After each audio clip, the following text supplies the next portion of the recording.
लागस कमाल सैया जी बगली से निकाल सैया जी हिड़ा बस रुमाल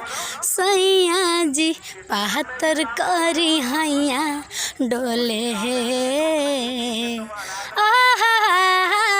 नदिया के बीचे जैसे नैया डोले ओ सही मोर सैया डोले नदिया के बीचे जैसे नैया डोले ओ सही मोर सैया डोले हम फोन में पके तन बताई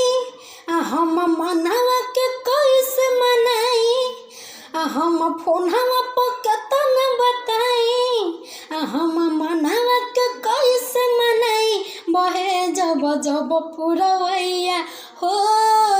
मन बहके सैया हो बहे जब जब पुरवैया हो मन बहके सैया।